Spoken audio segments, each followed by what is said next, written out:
नमस्कार दोस्तों, मैं जीतू शुक्ला आर्यन क्लासेस के यूट्यूब चैनल पर आपका स्वागत करता हूं। उम्मीद करता हूं आप लोग अच्छे होंगे। मैं आज रीजनिंग का वीडियो 2018 में आ हुए पेपर जो थे उसका मैं दूसरा पार्ट लेके आ रहा हूं। और अगर मेरा पहला पार्ट नहीं देखे हैं आप लोग तो ज़रूर देख लीजिएगा, और यदि मेरे चैनल पर पहली बार देख रहे हैं तो सब्सक्राइब कर लीजिएगा। मैं जितने भी क्वेश्चंस आए हुए थे 2018 में वो मैं करवाऊँगा, और साथ साथ जो होने वाला एग्जाम है उसके पॉइंट ऑफ व्यू से भी करवाऊंगा, ताकि कोई भी क्वेश्चन आपका छूटे नहीं। ठीक है दोस्तों, बिना देरी किए हुए स्टार्ट करते हैं। जैसे यहाँ पे पार्ट 2 में मैं लेकर के आया हूँ वीडियो रीजनिंग 2018 में आए हुए प्रश्न। ठीक है, ये था आपके पास नीचे दिए गए विकल्पों में से कौन सा पासे को सटीक रूप से प्रदर्शित करता है। तो सटीक रूप से प्रदर्शित करने का मतलब ये है कि ये तो चार ऑप्शन थे, एक ए बी सी डी मान लो। ठीक है, अब ये आपके पास इमेज दी थी, इसमें से आपको ये बताना था छांटकर कौन सा इसमें से सही होगा। तो आप बताइए, 2 का क्या हो जाएगा, 4 दिया है, ए का कितना दे रखा है, 5 दे रखा है, 3 का कितना दे रखा है, 6 दे रखा है। ठीक है दोस्तों, तो इसमें से कौन सा सटीक होगा। तो सटीक आपका, अगर हम ए मान लें, इसको बी मान लें, इसको सी मान लें और इसको डी मान लें, तो आयोग ने इसको सी वाला ऑप्शन सही माना है। ठीक है दोस्तों, फिर दूसरी बात, दूसरा क्वेश्चन है उस विकल्प का चयन करें जो तीसरे शब्द से उसी प्रकार से संबंधित है जैसे कि दूसरा शब्द पहले से है। जैसे बुक को पढ़ा जाता है, रीड किया जाता है, तो स्पीच को यानी भाषण को क्या किया जाता है, सुना जाता है। ठीक है दोस्तों, ये नोट कर लीजिए, याद कर लीजिए, फिर अगला मैं क्वेश्चन कराने जा रहा हूँ। ठीक है,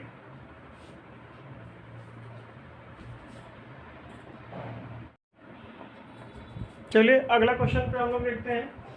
यहाँ था कि किसी भाषा में वाटर को ये लिखा जा सकता है, ड्रीम को इधर लिखा जा सकता है, तो टाइगर का कोड क्या होगा। ऑप्शन आपके पास ये थे। ठीक है, तो हम लोग सॉल्व करते हैं। जैसे वाटर है तो वाटर को हम लोग कैसे सॉल्व करेंगे, UV WX +1 किया, A से C +2 किया, T से W +3 किया, E4 +4 किया, R +5। मतलब आप अपने हिसाब से ये समझ सकते हो कि +1 +2 +3 +4 +5, तो ये बन जाएगा D के बाद E, R के बाद 2 20। तो यहाँ से ये आपका क्लियर हो गया होगा। ठीक है, D में 1 ऐड करिए, R में 2, E में 3, इसमें 4, इसमें 5, तो ये आपका बन जाएगा। ऐसे ही टाइगर में हम अगर 1 ऐड करते हैं तो T के बाद U, तो आपको पहले देखना है कि कौन सा हमें एलिमिनेट करना है। तो एलिमिनेट हमारा ये वाला हो गया और ये वाला हो गया, हमारा ये बचा, ये बचा। अब आपको आई कितना होता है, 9 9 2 11 यानी के, तो के इसमें भी है, इसमें भी है, यानी कि के तो रहेगा ही रहेगा। जी में 3 ऐड करिए, जी कितना होता है, GH 7 होता है ना, 7 और 3 10, J और यहाँ पे I, तो ये सही हो जाएगा आपका। ठीक है, यानी कि U के J I और W, ये आपका आंसर सही हो जाएगा। सेम इसी तरीके से ये बताया गया था कि डायरेक्टर को प्रोड्यूसर लिखा जाता है, तो सॉरी डायरेक्टर को ये लिखा जा रहा है, प्रोड्यूसर को ये लिखा जा रहा है, तो कस्टमर को क्या लिखा जाएगा। इसका मैंने ऑप्शन नहीं दिया है, हम लोग यहीं से क्लियर कर लेंगे। जैसे जब जो प्रोसेस लग रहा होगा वो सभी में लगेगा, ऐसा तो है नहीं किसी एक में लगेगा। तो ये ध्यान दीजिएगा, ये क्वेश्चन थोड़ा टफ था। ठीक है, तो हम लोग कैसे सॉल्व करेंगे, आप अच्छे से ध्यान दीजिएगा।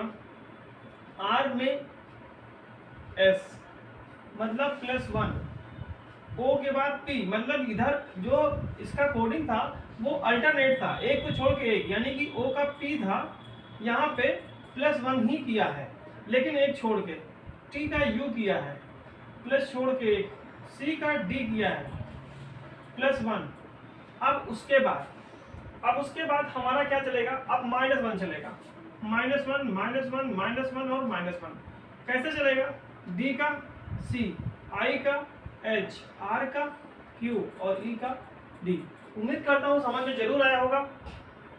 थोड़ा सा समझने वाला क्वेश्चन था, लेकिन ये एक अल्टरनेट है, तो इसलिए ध्यान रखिएगा। अगर मान लिया फ्यूचर में ऐसा क्वेश्चन आए तो आप लोग लगा सकें, ठीक है।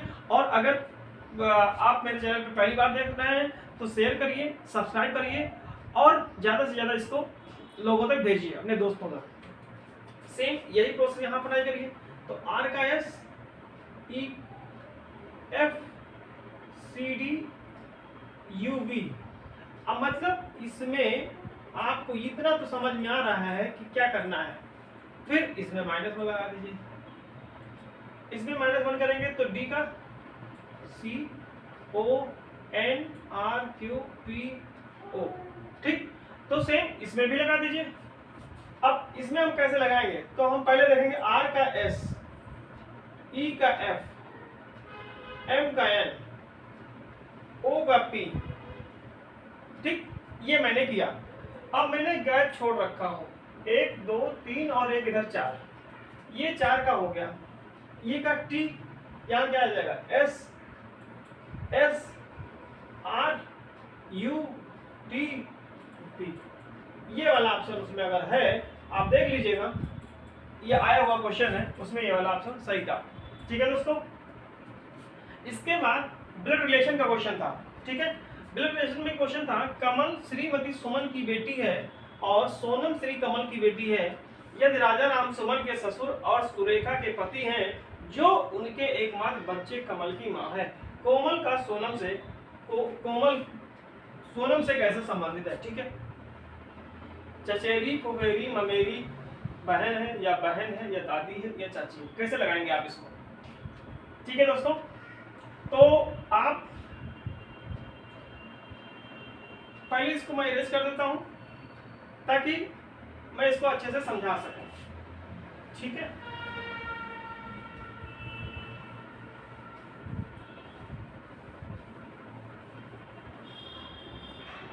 आप क्या करेंगे, जो कोमल है वो श्रीमती सुमन की बेटी है।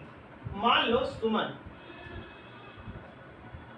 कोमल श्रीमती सुमन की बेटी है, के वो श्री पत्नी क्या कोमल को, श्री कोमल जो है सुमन की बेटी है और सोनम श्री कमल की बेटी है।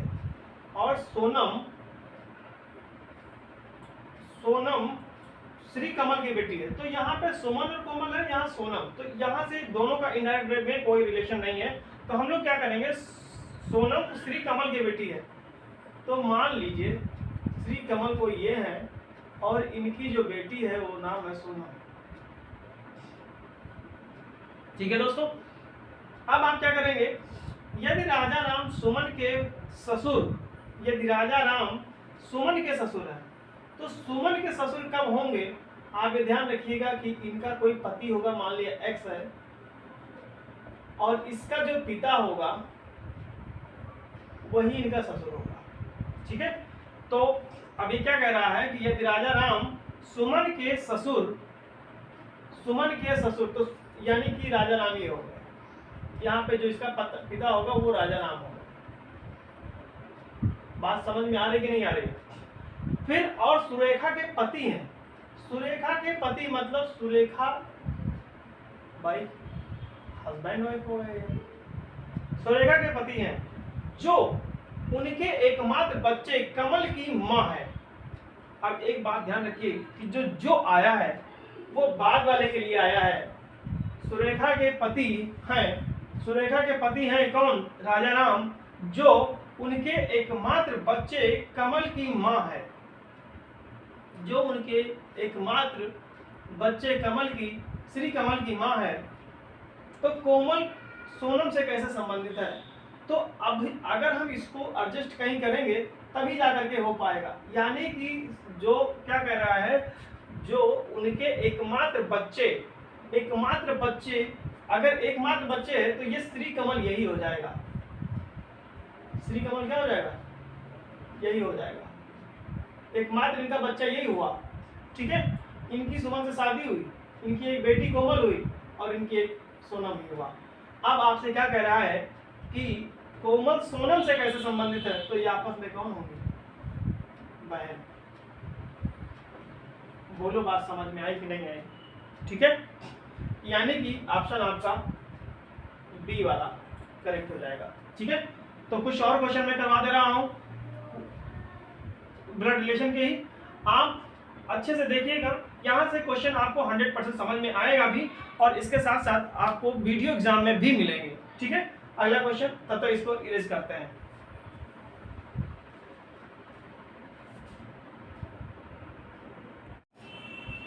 नेक्स्ट क्वेश्चन है आपका, सभी घोड़े गधे हैं, सभी गधे बंदर हैं, कोई बंदर बाघ नहीं है।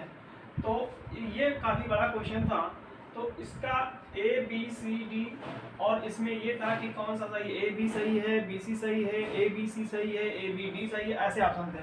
तो हम लोग पहले यहाँ से ये देख लेंगे कि कौन सा क्वेश्चन सही आएगा। जैसे देखो, सभी, पहले हम इसका फिगर बना लेते हैं। सभी घोड़े गधे हैं, तो सभी जो घोड़े हैं, तो सभी घोड़े और गधे हैं, तो यानी कि इसका ऑप्शन ये हो जाएगा, मतलब फिगर ये बन जाएगा।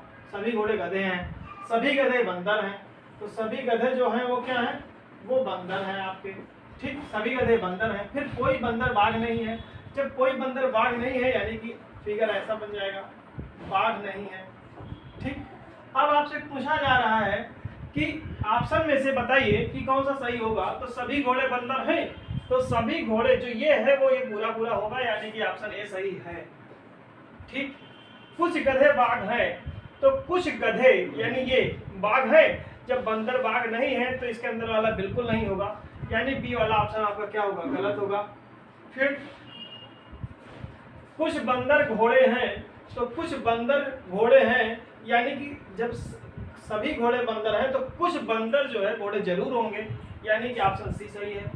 फिर आपका लास्ट में है कुछ बंदर गधे हैं, तो कुछ बंदर गधे भी होंगे, ये भी सही होगा। तो ऑप्शन वहां पे जो होगा वो आपका ए सी डी करेक्ट होगा, ए सी और डी।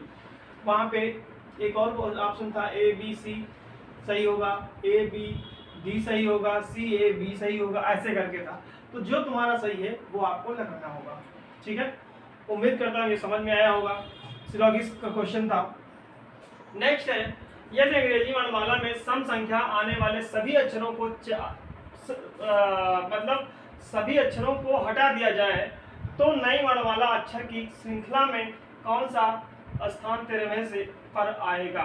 ठीक है, लेकिन ये यहाँ से कंडीशन ये दे रखा है कि 4 के गुणकों को छोड़कर 4 का गुणज नहीं होना चाहिए। तो उसके लिए मुझे ये फिगर मैं इरेज कर दे रहा हूँ और उसके बाद मैं लिखता हूँ। पहले आपको क्या करना पड़ेगा, ए से लेकर जेड तक पूरा लिख लीजिए ताकि कहीं से गलती ना हो। ठीक है दोस्तों, फिर आपसे गलती ना हो, जैसे A B C D F G H I J K L M N O P Q R S T U V W X Y Z.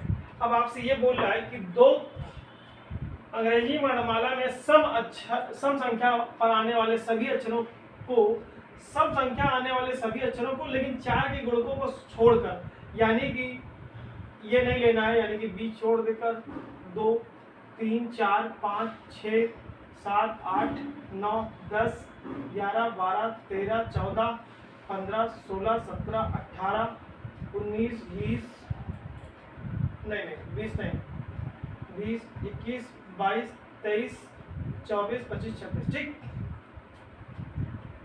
22 24 नहीं, ये एलिजिबल रहेगा। अब हमें बताना है कि सम संख्या पे छोड़ना है लेकिन 4 के गुणकों को छोड़कर, 4 का गुणक उसमें नहीं आना चाहिए। तो 4 दूनी 8 दूनी 16 4 दिया 12 4 चौके 16 4 पंचे 20 4 चौकी 24। अब आपको बताना है कि कौन सा स्थान 13वें स्थान पर कौन सा अक्षर आएगा। तो काउंट कर लो 1 2 3 4 5 6 7 8 9 10 11 12 13, मतलब क्यों, तो यानी कि आपका ऑप्शन सी सही हो जाएगा। ठीक है दोस्तों, अब ये नया पैटर्न क्वेश्चन आया हुआ था तो ये ध्यान रखना है। अब यहाँ से नया और क्वेश्चन क्या बन सकता है, एक बात ध्यान रखिएगा। मान लिया आपसे यही क्वेश्चन दे दे कि सम संख्या आने वाले सभी अक्षरों को हटा दिया जाए, लेकिन उसके साथ साथ ये कह दिया जाए कि 3 के गुणकों को छोड़कर, 3 के गुणकों को छोड़कर, तो 3 के गुणकों की अगर छोड़ने की बात करेगा तो फिर हम C छोड़ेंगे, F छोड़ेंगे, जो 6 मतलब 3, 6, 9, 12, 15 ऐसे, ठीक है। तो ये बात ध्यान रखना है कि अगर मान ले 4 के गुणकों की बजाय 3 आ जाए, 5 आ जाए, 2 आ जाए, तो उस तरीके से हमको क्वेश्चन को लगाना होगा, ठीक है। उम्मीद करता हूँ ये समझ में आ गया होगा। नेक्स्ट चलते हैं। बहुत सारे क्वेश्चन हैं, ये मैं पूरी सीरीज कंप्लीट करवाऊंगा, इसके लिए बिल्कुल घबराने की जरूरत नहीं है, बट आप बस केवल इतना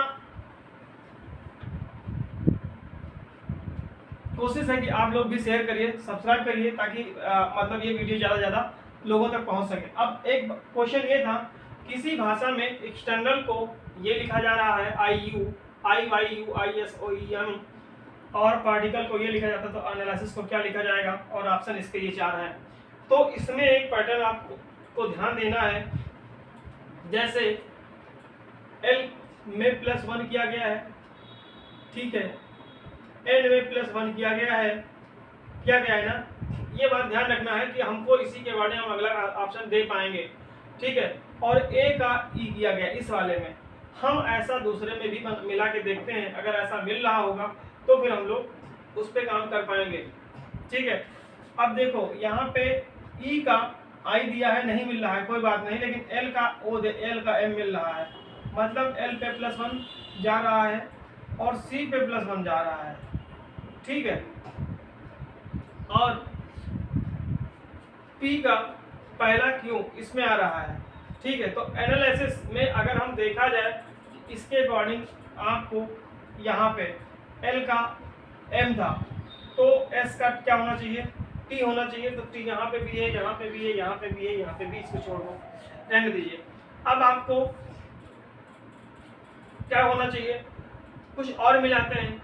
कुछ और का मिलाने का मतलब ये है कि हम दूसरे वाले को देखते हैं, तो दूसरे वाले का N का O था, मतलब दूसरा वाला पार्ट था, यानी कि एक और करके देखते हैं, यानी कि S का भी T होना चाहिए, तो ठीक है, इसमें भी T, इसमें भी T, चलो ठीक है, ये भी सब मिल गया, मैच कर रहा है। यहाँ पे एक बात ध्यान रखिएगा कि देखो डिफरेंट क्या हमें देखना है, EOE M, यहाँ तक का इसमें भी और उसमें भी, ठीक है। तो हम बाय द ऑप्शन ये भी चल सकते हैं कि 3 तुम्हारे ये मिल गए और 2 मिल गया, बीच में एक फंसा हुआ है, तो उसके लिए वो किस नंबर पे है, चौथे नंबर पे, यानी कि Y पे, ठीक है। तो अब हम यहाँ पे चौथे नंबर पे देखेंगे कि क्या क्या आया है। R का क्या आया है, S +1 किया है, यहाँ पे भी देखिए चौथे नंबर I का क्या आया है, O, यहाँ पे तो नहीं आया ये। फिर Y का Z, एक काम करिए, Y का Z इस 3, 4, 5 जगह है भी, तो यहाँ पे भी Z ही हो जाएगा, ठीक है, यानी कि ऑप्शन आपका इसका करेक्ट हो जाएगा D, ठीक है दोस्तों। तो आज यहीं तक का, कुछ क्वेश्चन अभी और बहुत सारे हैं इसी के, ठीक है। तो 2 क्वेश्चन और करवा देते हैं, फिर उसके बाद बंद करते हैं। इसका इतना नोट कर लीजिए, फिर हम लोग चलते हैं आगे। नहीं, रहने दीजिए, काफ़ी टाइम हो जाएगा, ठीक है दोस्तों। तो थैंक यू क्लास, और हैव अ नाइस डे। मैं कोशिश करूंगा इससे और अच्छे वीडियो लेके लाऊंगा, और आप अगर मेरे चैनल पे पहली बार देख रहे हैं तो सब्सक्राइब जरूर कर लीजिएगा, लाइक कर दीजिएगा दोस्तों, और ज़्यादा से ज़्यादा शेयर करिए, और एक प्यारा सा कमेंट जरूर दे दीजिएगा, ताकि मैं और मोटिवेशन मुझे मिलेगा, ताकि मैं और अच्छा वीडियो बना सकूं, ठीक है। Thank you class.